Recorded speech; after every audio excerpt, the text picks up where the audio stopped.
Hello, welcome. My name is Hubert, and today I invite you to another video about the attribute of the Libra Lures brand. Let's start.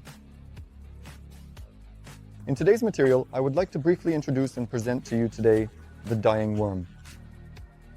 The dying worm indeed comes in these kinds of packages. Depending on the size, because we have two size versions here, approximately 70 and 80 millimeters, they come in 15 and 12 pieces each respectively in such a packaging. At the outset, it's worth mentioning that in such a jar, besides our lures, you will also find aromas. We currently have 4 scent versions. Aroma without scent, cheese, krill, and garlic. After taking the lure out of the jar, we get this kind of worm. Pay attention to these details. Here we have a special thickening, which indicates the spot where it's worth piercing our hook. Here we recommend using relatively narrower streamer hooks so that the lure is presented more attractively, but most importantly, to effectively hook the fish. These hooks don't need to be long because notice this lure without any problem folds very nicely, and you will even see this during its action in the aquarium, that is, in the water. Give them a bend just like. Each lure from the trout series comes in 20 proven effective colors, and we can use such more vibrant shades or those closer to a natural worm. Each lure from the trout series, including the dying worm, is made from a uniquely formulated material and expertly crafted. When a fish swims past our lure, it won't ignore it in a way that ensures attraction. This material simply tastes like fish. Another thing, look here. I have the dying 70. See how it can stretch and return to its original form. And the third thing, when we are fishing for trout, this lure is mostly designed for trout fishing, but it also works well for perch fishing. We know that often such small worms can be very easily damaged, and here we don't have to deal with that. On the dayings, we can actually catch several fish without significant damage to this lure. We can catch several fish, and this lure will still be very effective. It will continue to work well after the initial use. We will talk more about this in a moment, demonstrating it in the aquarium. A great advantage of the Libra Lures brand is also that despite having a truly diverse range of colors, there is no problem. I can keep these two lures in a closed jar, transferred, or even into another container, and they will not stain each other. This is truly a great advantage because when I walk along trout rivers, I often carry one large box with me where I literally pour in all the lures I currently have available that day, or those I think will be the most effective, especially on the section where I plan to fish. I pour them in, they don't stain, and thanks to this, I am very mobile along the river. And I can effectively fish my spots. How to rig a dying worm. It's very simple. I will show you in a moment here at the prepared station. But additionally, I will mention now that we really don't have to limit ourselves to the most basic methods. We can fish efficiently here with a side rig, drop shot, and we can also fish with a cheburashka, a regular lead head. But most often I fish with tungsten heads on fly hooks in this area. Fly hooks because the fishing spots I fish at require it, meaning they are factory made, without a barb, and a small tungsten head to present the lure in the water in a delicate manner, as naturally as possible to entice the largest trout to attack. Here we have a Daincomb, 70 mm, tungsten head barbless hook. We always pierce from this side,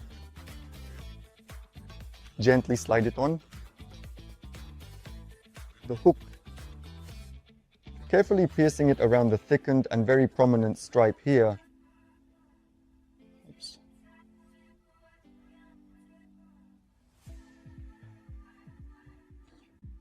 Ready. We will arm it the same way. Dying worm 80, only here we recommend using a slightly longer, larger saw hook. Here I will use our little measure for a moment. we have the dying 80.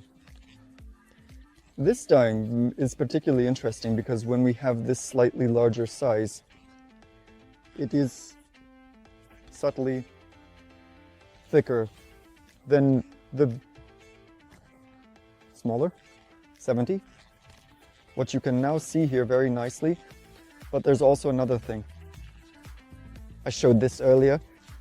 Look now at the measure, how it stretches. The measure even ran out. Oh, look, over 30 centimeters. And it still returns to its original shape. We have it already armed. Let's see how it behaves in the water. Here's a little trick. If you have too many empty bites, there's no problem to possibly tear off a piece, cut it with scissors to make it look nicer, more regular. I sometimes even manage to do that. I would reduce the length by approximately 2 10⁻³ centimeters or so, depending on the situation at the competition, and I knew that in a given spot. Or Charybdis, and then it can be armed without any problem. What's also nice is that we can experiment in such a way that we arm the ding, slightly bending. Then, for example, by using heavier heads, it will behave differently in the water. But it's all up to your discretion. This bent one is so versatile that it really all depends on you. If you're also looking for hook sizes, you can find them in our catalog on the website libralures.com. And now let's see how this bent one behaves in the water.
And we've already seen the action of the dying worm. As you probably noticed, this lure, being a worm-like lure, mainly requires us to impart action to it. So depending on how we play with our rod, with a delicate setup, that's how it will behave. Additionally, remember that if we are fishing in a river, the water currents always do their part. And really, then the only thing we need to do is reel in the slack of our line or braid as you see fit. And from this point, I would like to thank you for watching this material. I invite you to follow me on Facebook, Instagram, X, and TikTok, which I also run for you, and also leave a subscription on this YouTube channel. See you in the next video.